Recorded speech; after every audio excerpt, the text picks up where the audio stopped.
ರಾಜ್ಯದಲ್ಲಿ ಕೊಲ್ಲಿ ಯುದ್ಧದ ಸೈಡ್ ಎಫೆಕ್ಟ್. ಎಲ್ಪಿಜಿ ಸಿಗದೆ ಆಟೋ ಚಾಲಕರ ಪರದಾಟ. ಗ್ಯಾಸ್ಗಾಗಿ ಕಿಲೋಮೀಟರ್ ಗಟ್ಲೆ ಕ್ಯೂ. ಕೆಲವು ಕಡೆ ಟೋಕನ್ ವಿತರಣೆ, ಅಧಿಕ ಬೆಲೆ ಮತ್ತು ಕೆಲವು ಕಡೆ ನೋ ಸ್ಟಾಕ್ ಬೋರ್ಡ್. ಇದು ಈ ಒಂದು ಗಲ್ಫ್ ಯುದ್ಧದಿಂದಾಗಿ ರಾಜ್ಯದಲ್ಲಿ ಆಗ್ತಾ ಇರುವಂತಹ ಪರಿಣಾಮಗಳು.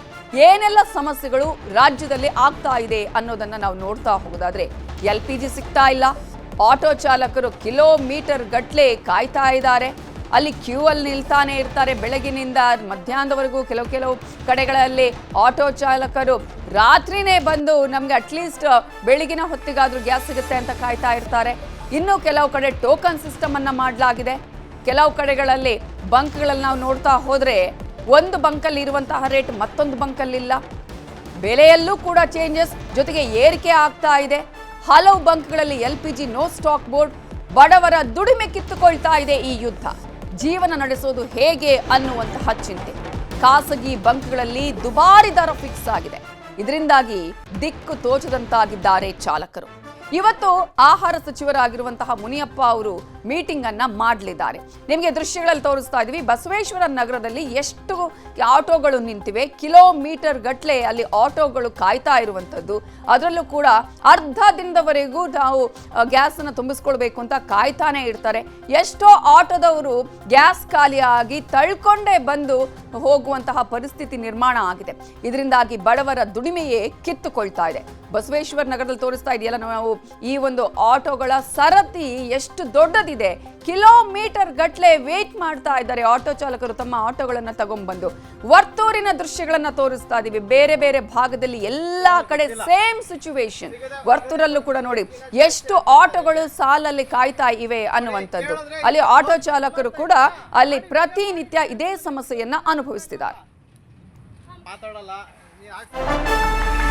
ಖಾಸಗಿ ಬಂಕ್ಗಳಲ್ಲಿ ಆಟೋ ಎಲ್ಪಿಜಿ ದುಬಾರಿ. ಆಟೋ ಚಾಲಕರನ್ನ ಸುಲಿಗೆ ಮಾಡ್ತಾ ಇವೆ ಬಂಕ್ಗಳು. ಆಟೋ ಚಾಲಕರು ಇದೇ ಆಕ್ರೋಶವನ್ನ ವ್ಯಕ್ತಪಡಿಸ್ತಾ ಇರೋದು. ಒಂದು ಬಂಕಲ್ಲಿ ಹೋದ್ರೆ ನೋ ಸ್ಟಾಕ್ ಬೋರ್ಡ್ ಇರುತ್ತೆ, ಇನ್ನೊಂದು ಬಂಕ್ಗೆ ಹೋದ್ರೆ ದರದಲ್ಲಿ ಏರಿಕೆ ಮಾಡ್ತಾ ಇದ್ದಾರೆ. ಒಂದು ಬಂಕಿಂದ ಇನ್ನೊಂದು ಬಂಕ್ಗೆ ದರದಲ್ಲಿ ವ್ಯತ್ಯಾಸಗಳಿದೆ. ಇದನ್ನ ಯಾರು ಕೇಳೋರಿಲ್ವಾ ಅನ್ನುವಂತಹ ಪ್ರಶ್ನೆಯನ್ನ ಕೇಳ್ತಾ ಇದ್ದಾರೆ. ಖಾಸಗಿ ಬಂಕ್ಗಳಲ್ಲಿ 1 ಲೀಟರ್ ಎಲ್ಪಿಜಿಗೆ 100 ರಿಂದ 120 ರೂಪಾಯಿ. ಯುದ್ಧ ಆರಂಭ ಆಗೋದಕ್ಕಿಂತ ಮುಂಚೆ 56 ರೂಪಾಯಿ ಇತ್ತು. ಖಾಸಗಿ ಬಂಕ್ಗಳ ವಿರುದ್ಧ ಚಾಲಕರು ಆಕ್ರೋಶವನ್ನ ವ್ಯಕ್ತಪಡಿಸಿದ್ದಾರೆ. ಸರ್ಕಾರ ಮಧ್ಯಪ್ರವೇಶಿಸಬೇಕು ಅಂತ ಆಗ್ರಹಿಸುತ್ತಿದ್ದಾರೆ. ರಾಜ್ಯದಲ್ಲಿ ಗ್ಯಾಸ್ ಎಮರ್ಜೆನ್ಸಿಯೇ ಈಗಾಗಲೇ ಸೃಷ್ಟಿಯಾಗಿದೆ. ಇವತ್ತಿನ ಪರಿಸ್ಥಿತಿ ಏನು ಅನ್ನೋದ್ರ ಬಗ್ಗೆ ಡೀಟೇಲ್ಸ್ ಕೊಡೋದಕ್ಕೆ ನಮ್ಮ ರಿಪೋರ್ಟರ್ಸ್ ನೇರ ಸಂಪರ್ಕದಲ್ಲಿ ಜಾಯ್ನ್ ಆಗಿದ್ದಾರೆ. ಸುಬ್ರಹ್ಮಣ್ಯ ನಗರದಿಂದ ಮಾದೇಶ್, ಹಾಗೆಯೇ ಕಂಠೀರವ ಸ್ಟುಡಿಯೋದಿಂದ ಪ್ರಗತಿ ಶೆಟ್ಟಿ ನೇರ ಸಂಪರ್ಕದಲ್ಲಿ ಜಾಯ್ನ್ ಆಗಿದ್ದಾರೆ. ಮೊದಲಿಗೆ ಮಾದೇಶ್, ಇವತ್ತಿನ ಸ್ಥಿತಿ ಹೇಗಿದೆ? ನವಿತಾ, ಇವತ್ತು ಕೂಡ ಆಟೋ ಡ್ರೈವರ್ಗಳ ಒಂದು ಪರದಾಟ ಮುಂದುವರೆದಿದೆ. ಇವತ್ತು ಕೂಡ LPG ಆಟೋ ಗ್ಯಾಸ್ ಬಂಕ್ಗಳ ಮುಂದೆ ಕಿಲೋಮೀಟರ್ ಗಟ್ಟಲೆ ಆಟೋಗಳು ಲೈನ್ ಗಟ್ಟಿದ್ದಾವೆ. ಸದ್ಯಕ್ಕೆ ನಾನು ಸುಬ್ರಹ್ಮಣ್ಯ ನಗರದಲ್ಲಿರುವಂತಹ Indian Oil LPG gas bunk ಬಳಿದ್ದೀನಿ. ನಮ್ಮ ಕ್ಯಾಮ್ರಾಮನ್ ರಾಯ್ಡು ನಿಮ್ಗೆ ತೋರಿಸ್ತಾ ಹೋಗ್ತಾರೆ. ಬೆಳಗ್ಗೆ 4 ಗಂಟೆಯಿಂದಲೂ ಕೂಡ ಇಲ್ಲಿ ಕ್ಯೂ ಇದೆ. ಸುಮಾರು ಈ ಕಡೆಯಿಂದ ಹಿಡಿದು ಸುಮಾರು 2 ರಿಂದ 3 ಕಿಲೋಮೀಟರ್ವರೆಗೂ ಕೂಡ ಲೈನ್ ನಿಲ್ಲಲಾಗಿದೆ ಅಂತೇಳಿ ಆಟೋ ಡ್ರೈವರ್ಗಳು ಬರ್ತಿದ್ದಾವೆ. ಲೈನ್ ಎಸ್ತಾನೇ ಇದೆ. ಬೆಳಗ್ಗೆಯಿಂದಲೂ ಕೂಡ 4 ಗಂಟೆಯಿಂದಲೂ ಕೂಡ ಆಟೋಗಳು ಲೈನ್ ಎಸ್ತಾನೇ ಇದೆ. ಆದರೆ ಇಷ್ಟೆಲ್ಲ ನಿಂತರೂ ಕೂಡ ಆಟೋ ಡ್ರೈವರ್ಗಳಿಗೆ ಸಿಗೋದು 400 ರೂಪಾಯಿ ಮೌಲ್ಯದ LPG ಗ್ಯಾಸ್ ಮಾತ್ರ. ಅದು ಕೂಡ 4 kg ಆಗುತ್ತೆ ಆ ಕಡೆ ಈ ಕಡೆ. ಆ ಒಂದು 4 kgಯಲ್ಲಿ ಮ್ಯಾಕ್ಸಿಮಮ್ ಅಂದರೆ 600 ರೂಪಾಯಿ ದುಡಿಬೋದು. ಅದರಲ್ಲಿ 400 ರೂಪಾಯಿ ಆಲ್ರೆಡಿ ಇದಕ್ಕೆ ಗ್ಯಾಸಿಗೆ ಅಂತೇಳಿ ಖರ್ಚು ಮಾಡಿರ್ತಾರೆ. ಉಳಿದ ಹಣದಲ್ಲಿ ನಾವು ಏನು ಮಾಡಬೇಕು ಅಂತೇಳಿ ಈಗ ಸದ್ಯಕ್ಕೆ ಒಂದಷ್ಟು ಜನ ಆಟೋ ಡ್ರೈವರ್ಗಳು ಆಕ್ರೋಶ ವ್ಯಕ್ತಪಡಿಸುವಂಥ ಕೆಲಸವನ್ನು ಮಾಡ್ತಾರೆ. ಇದು ಒಂದು ಆಟೋದಲ್ಲಿ 15 ಲೀಟರ್ LPG ಗ್ಯಾಸ್ ಸಿಲಿಂಡರ್ ಇರುತ್ತೆ. ಆ ಒಂದು ಸಿಲಿಂಡರನ್ನು ತುಂಬಿಸಿಕೊಂಡು ಪ್ರತಿದಿನವೂ ಕೂಡ ಚೆನ್ನಾಗಿ ದುಡಿತಿದ್ರು. ಪ್ರತಿದಿನ ಕೂಡ ಮಿನಿಮಮ್ ಏನಿಲ್ಲ ಅಂದರೂ 3 ರಿಂದ 4 ಸಾವಿರವರೆಗೂ ಕೂಡ ಹಣ ಮಾಡ್ತಿದ್ರು. ಆದರೆ ಈಗ ಆಗಿರುವಂಥ ಪರಿಸ್ಥಿತಿಗೆ 4 ಲೀಟರ್ ಮಾತ್ರ ತುಂಬುತ್ತೆ.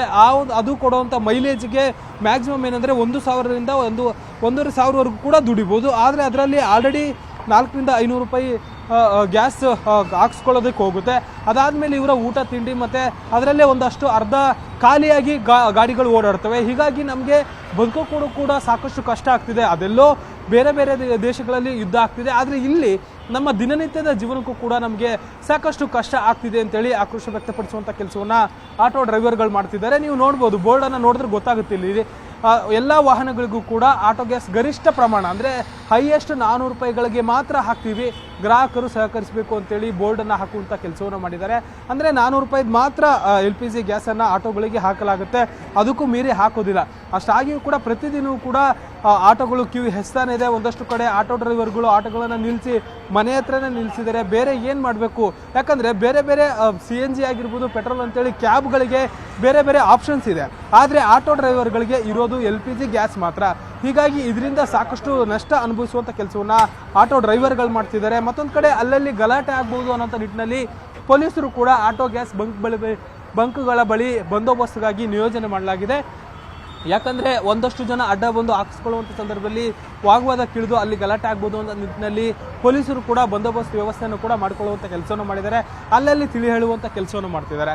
ಒಟ್ಟಾರೆಯಾಗಿ ಈ ಒಂದು ಆಟೋ ಗ್ಯಾಸ್ನ ಒಂದು ಅಭಾವ ದಿನದಿಂದ ದಿನಕ್ಕೆ ಹೆಚ್ಚಾಗ್ತಿದೆ. ಆ ಒಂದು ಅಭಾವದಿಂದ ಇರುವಂಥ ಆಟೋ ಡ್ರೈವರ್ಗಳು ಒಂದು ಕಡೆ ಒಂದು ಪರಿಸ್ಥಿತಿ ಯಾವ ರೀತಿ ಅಂದರೆ ಸರ್ಕಾರಕ್ಕೂ ಕೇಳೋ ಹಾಗಿಲ್ಲ, ಈ ಕಡೆ ಇಲ್ಲಿ LPG ಗ್ಯಾಸ್ ಸಿಲಿಂಡರ್ ಒಂದು ಬಂಕ್ನವ್ರಿಗೂ ಏನೂ ಕೇಳೋಕ್ಕಾಗಿಲ್ಲ. ಒಂದೊಂದು ಬಂಕ್ನಲ್ಲಿ ಗ್ಯಾಸ್ ಸಿಲಿಂಡರ್ ಸಿಗ್ತಿದೆ, ಆದರೆ ಅಲ್ಲಿ ಗ್ಯಾಸ್ ಸಿಗುವಂಥದ್ದು ರೇಟ್ ಹೆಚ್ಚಿರುತ್ತೆ. ಇಷ್ಟು ದಿನ 56 ರೂಪಾಯಿ ಹೆಚ್ಚು ಅಂತೇಳಿ ಹಾಕ್ಸ್ಕೊಳ್ತಿದ್ರು, ಈಗ 120 ಒಂದೊಂದು ಬಂಕ್ನಲ್ಲಿ ಒಂದೊಂದು ರೇಟ್ ಇದೆ ಅಂತೇಳಿ ಆಕ್ರೋಶ ವ್ಯಕ್ತಪಡಿಸುತ್ತಾ ಖಂಡಿತವಾಗ್ಲೂ ನವಿತಾ, ಸದ್ಯಕ್ಕೆ ಸಾಕಷ್ಟು ಆಟೋ ಡ್ರೈವರ್ಗಳಿದ್ದಾರೆ. ನಾನು ಒಬ್ಬರನ್ನ ಮಾತನಾಡಿಸ್ತಾ ಹೋಗ್ತೀನಿ. ಸರ್, ಪ್ರತಿದಿನವೂ ಕೂಡ ದಿನದಿಂದ ದಿನಕ್ಕೆ ಹೆಚ್ಚಾಗ್ತಿದೆ, ಲೈನ್ ನೋಡ್ತಿರ್ಬೋದು 2-3 ಕಿಲೋಮೀಟರ್ ಇದೆ, ಎಷ್ಟು ಸಮಸ್ಯೆ ಎದುರಿಸ್ತಿದ್ದೀರಾ ಅಂತ? ತುಂಬ ಸಮಸ್ಯೆ ಸರ್. ಅಮೌಂಟ್ ಬೇರೆ ಜಾಸ್ತಿ ಆಗೈತೆ, ರೇಟ್ ಎಲ್ಲ ಜಾಸ್ತಿ ಆಗೈತೆ. ಫುಲ್ಲು ನಮ್ಮ ಡ್ಯೂಟಿನೇ ಇಲ್ಲ ಸರ್. ಇವಾಗ ಡ್ಯೂಟಿ ನೋಡಿ, ಇವಾಗ ಒಂದು ಡ್ಯೂಟಿನೂ ಇಲ್ಲ ನೋಡಿ. ಇವಾಗ ಸುಮ್ಮನೆ 300-400 ರೂಪಾಯಿ ಅಮೌಂಟ್ ದುಡ್ಡು ಹಾಕ್ಸ್ತಾ ಇದ್ದೀನಿ, 1 ರೂಪಾಯಿ ಬಿಸ್ನೆಸ್ ಇಲ್ಲ ಸರ್.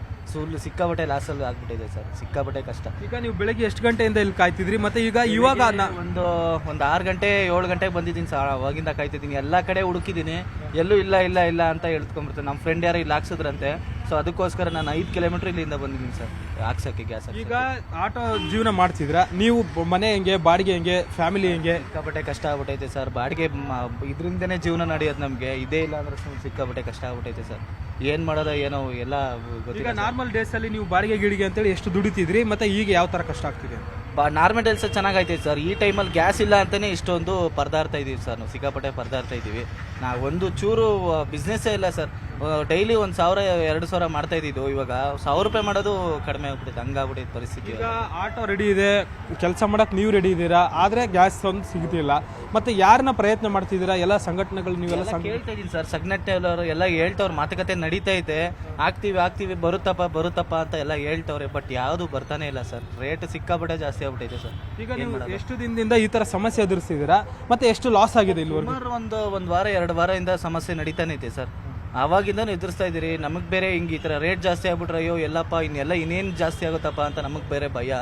ಸಿಕ್ಕಾಪಟ್ಟೆ ತೊಂದರೆಗಳು ಅನುಭವಿಸ್ತಾ ಇದ್ದೀರಿ ಸರ್. ನಾರ್ಮಲ್ ಆಗಿದ್ರೆ ನೀವು ಎಷ್ಟು ದುಡಿತಿದ್ರಿ, ಎಷ್ಟು ಲಾಸ್ ಆಗಿದೆ ಅಂತ ಅನಿಸುತ್ತೆ ನಿಮಗೆ? ದುಡಿತಾ ಇದ್ರೆ ಮುಂಚೆಲ್ಲ ಚೆನ್ನಾಗಿ ದುಡಿತಾ ಇದೆ. ಇವಾಗ 60,000 ತಿಂಗಳಿಗೆ 60,000 70,000 ಮಾಡ್ತಾ ಇದ್ದಿದ್ದು, ಇವಾಗ 50,000 40,000 ಮಾಡೋದೇ ಇದಾಗ್ಬಿಟ್ಟೈತೆ ಸರ್, ಹೆಚ್ಚಾಗ್ಬಿಟ್ಟೈತೆ.